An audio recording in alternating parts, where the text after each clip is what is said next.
Hello. Hey there. Welcome to another edition of Between the Lines. It's Josh Ellis, editor-in-chief of Success Magazine. And this is the feature on Achievers All Access where we get to do my favorite thing, which is talk to our great writers. Today, we've got Lydia Sweatt, former Success staffer herself, now branched out, read the magazine so much that she's like, I'm going to go freelance. This is way too much fun. And so among the cool things that our freelancers get to do is talk to their heroes. Lydia, in the May-June issue of the magazine, has a feature on Tiffany, the Budgetnista Aliche. I knew that you were perfect for this one, Lydia, because in something else that you had written for us, maybe like last summer, you mentioned her as sort of somebody you looked up to in personal development. Yeah, I was already familiar with Tiffany, the Budgetnista Aliche. I was actually listening to a podcast and it's called The Friend Zone. And sometimes they have guests come onto the show. And for this particular episode, they had Tiffany. And I didn't know her at the time.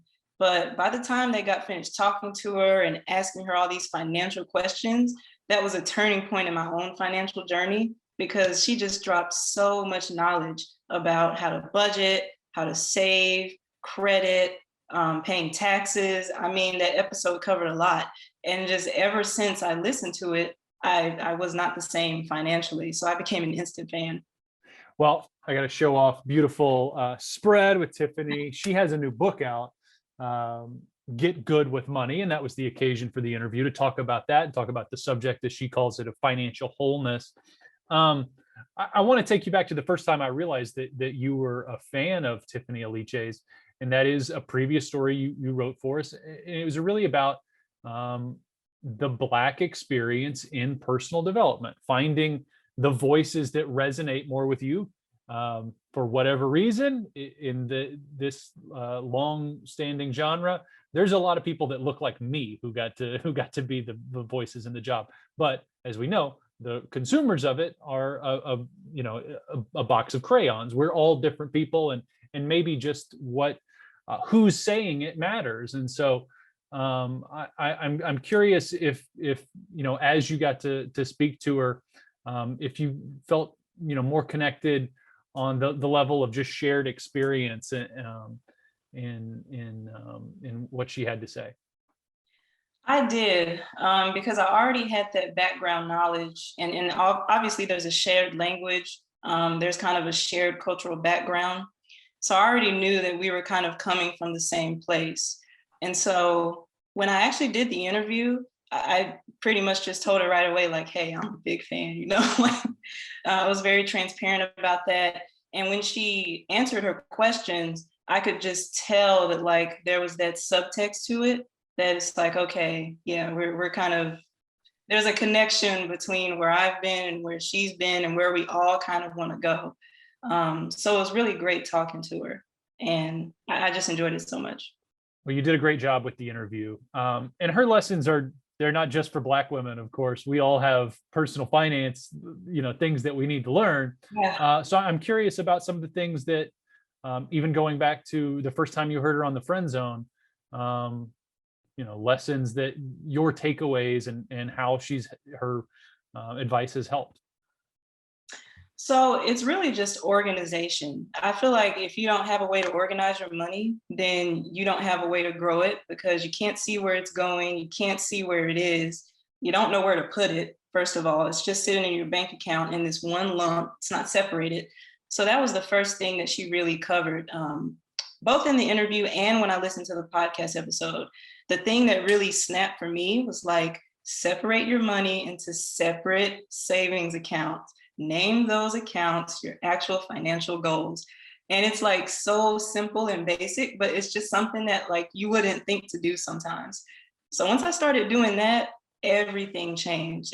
It's just crazy how much organization can really streamline you. And I really appreciate her saying that. So, it's been really cool over the last 5, 6, I've been at Success 8 years, and we've had a ton of great staffers come through, and so many of them were like 20 somethings when they joined us, like yourself, and just seeing everybody like grow up and start adulting, as we have said, has been really fun.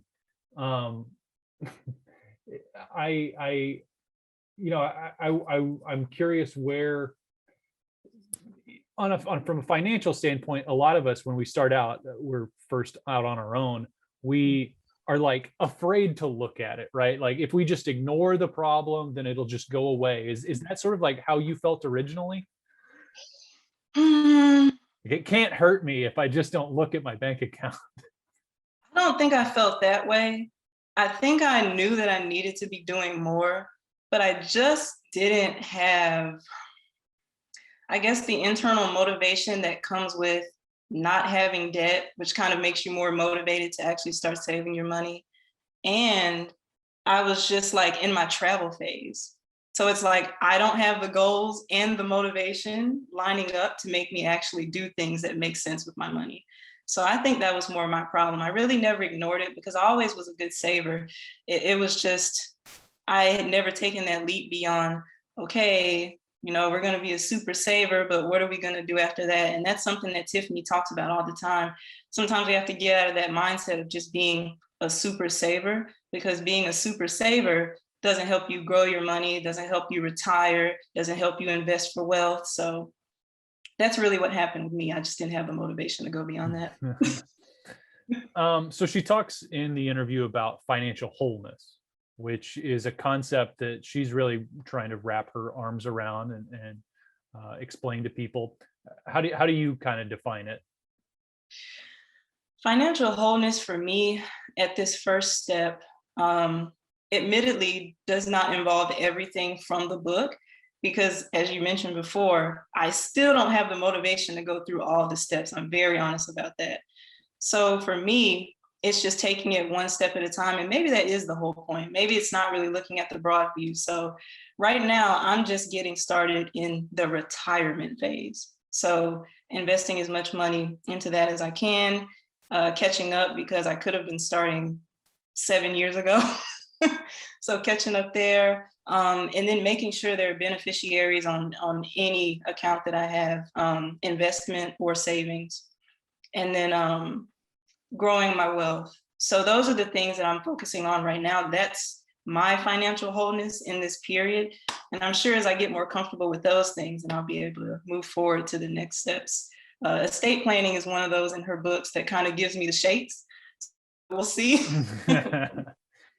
Well, I will say, as the editor of the magazine, I love matching up writers with subject matter experts who I know that they want to learn from and will benefit from. The people who write in Success Magazine are just like all of you and like me. We all got problems and room to grow, and that's the point of every issue. So thank you all for reading it. Lydia, thank you for writing it. Thanks for joining me today.